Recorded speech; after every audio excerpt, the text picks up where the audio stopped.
दोस्तों, आज की कहानी है प्यार के नशा में मिला मौत की सजा। कहानी अगर पसंद आए तो वीडियो को लाइक एवं सब्सक्राइब जरूर करना। 25 वर्षीय रीमा अचानक लापता हो गई थी।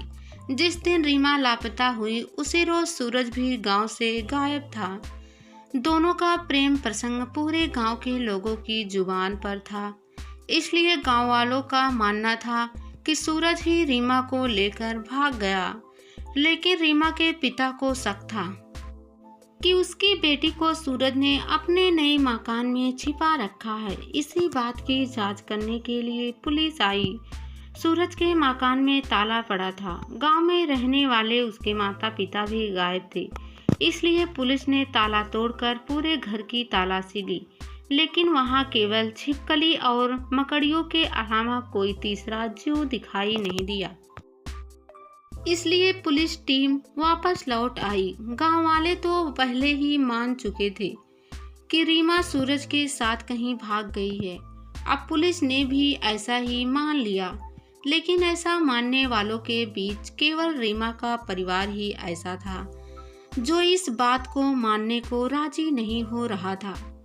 इसलिए उनके बार बार कहने पर सूरज के मकान में एक कमरे के फर्श की खुदाई भी करके देखी गई, लेकिन कुछ हाथ नहीं आया। धीरे धीरे गांव के लोग रीमा और सूरज को भूलने लगे और अपने कामों में जुट गए थे।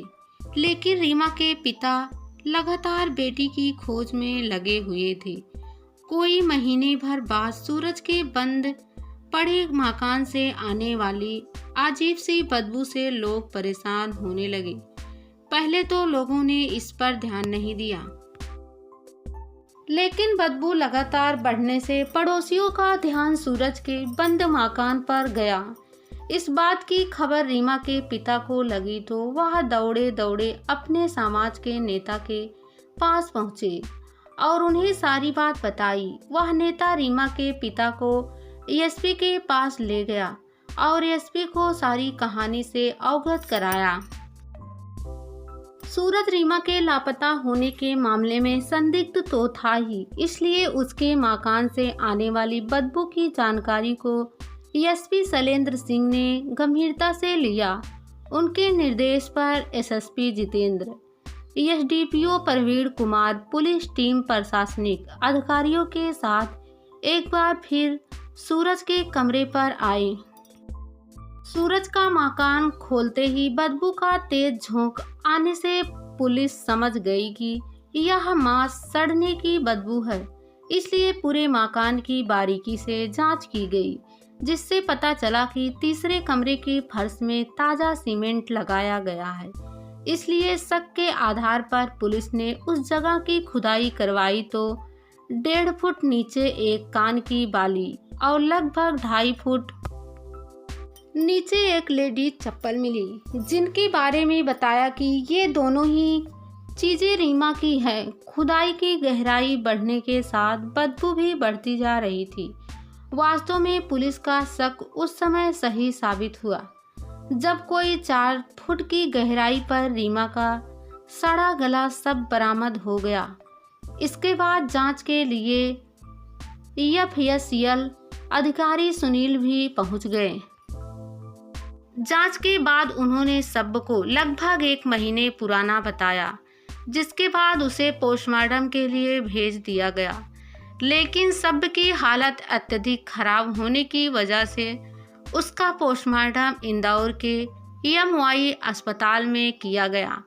जाहिर सी बात है कि अब तक पुलिस का मानना था कि सूरज रीमा को लेकर भाग गया है, लेकिन अब रीमा की लाश सूरज के मकान में दफन मिल चुकी थी, जबकि सूरज और उसका परिवार गायब था। इसलिए पुलिस का सीधा शक यही था कि सूरज ने ही रीमा की हत्या की है। चूंकि उसके परिवार के सभी सदस्य गायब थे, इसलिए वे भी शक के घेर में थे। एसपी शैलेंद्र सिंह ने आरोपियों की गिरफ्तारी के लिए एक टीम गठित कर दी, जिसने मुखबिरों से मिली सूचना के आधार पर सूरज की मां सक्कूबाई, भाई सुनील एवं बुआ के बेटे अनिल को गिरफ्तार कर लिया। सूरज की तलाश पुलिस तत्परता से कर रही थी। सभी टीम ने सूचना मिलने पर उसे बैतूल से गिरफ्तार कर लिया। इसके बाद यह कहानी कुछ इस तरह सामने आई। 16 साल की उम्र में रीमा की शादी पास के ही गांव एकतासा में रहने वाले युवक के साथ हुई थी। दोनों के 3 बच्चे भी थे, किंतु दोनों के बीच रिश्ता कुछ यूं बिगड़ा कि रीमा अपने पति का घर छोड़कर अपने मायका पिता के घर आकर रहने लगी। सूरज का घर और रीमा का मायका एक ही गांव में था। सूरज रीमा की उम्र का था और रीमा की शादी से पहले वह उसकी गली में चक्कर लगाया करता था। सूरज की दीवानगी की जानकारी रीमा को भी थी, लेकिन उनका इश्क परवाना चढ़ पाता उससे पहले ही रीमा की शादी हो गई थी। इसके बाद यह कहानी वहीं खत्म हो गई थी। कुछ दिन बाद सूरज की भी शादी हो गई, लेकिन करीब 3 साल पहले ही उसकी पत्नी भी उसे छोड़कर अपने मायके में जाकर रहने लगी। सूरज ने कुछ दिनों तक तो ध्यान नहीं दिया, लेकिन पत्नी की गैर मौजूदगी में शारीरिक जरूरतें परेशान करने लगी तो उसे रीमा का ध्यान आया, जो खुद भी अपने पति को छोड़कर बैठी थी। इसलिए उसने अगले दिन ही रीमा की खातिर उसकी गली में चक्कर लगाने शुरू कर दिए। रीमा भी कई साल से पति से अलग रह रही थी। जैसे ही उसने सूरज को देखा तो उसे अपने किशोर उम्र की याद आ गई, जब सूरज उसके लिए गली में चक्कर लगाया करता था। इसलिए एक दिन रीमा ने भी मौका देखकर उसे सकारात्मक संदेश दे दिया, जिसके 4 दिन बाद ही दोनों गांव के बाहर एकांत में मिले और अपनी हसरतें पूरी कर प्यार के बंधन में बंध गए। रीमा मायके में रहते हुए अपने माता पिता के ऊपर बोझ नहीं बनना चाहती थी, इसलिए वह गांव के कुछ घरों में झाड़ू पोछा करने लगी थी।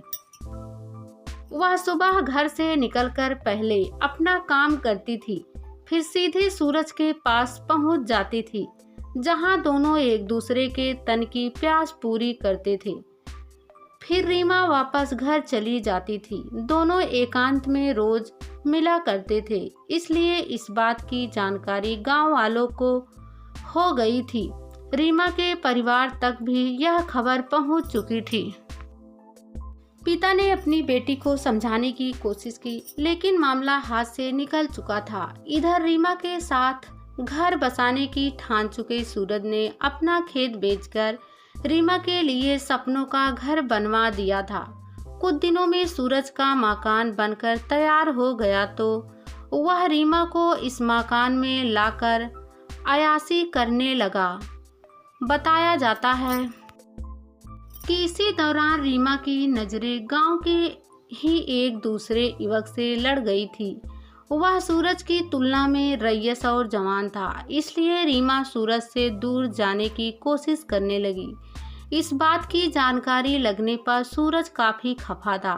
बताया जाता है कि उसने रीमा की हत्या की योजना पहले से ही बना रखी थी, इसलिए उसने पानी का एक अंडरग्राउंड टैंक बनाने के नाम पर एक कमरे में गहरा गड्ढा खुदवा लिया था, जिसके बाद उसने एक दिन रात को रीमा को अपने घर बुलाकर पहले तो उसके साथ संबंध बनाए और फिर इसी दौरान मौका पाकर उसका गला दबाकर हत्या करके सबको गड्ढे में डालकर उसके ऊपर मिट्टी डाल दी और फरार हो गया।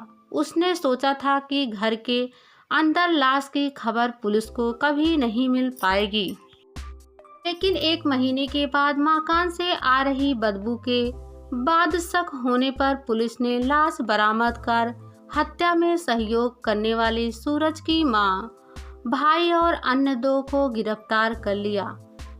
रीमा के लापता होने पर उसके पिता को उसकी हत्या का शक हो गया था, इसलिए पिता के कहने पर पुलिस ने पहले भी एक बार सूरज के घर नए पर बने फर्श की खुदाई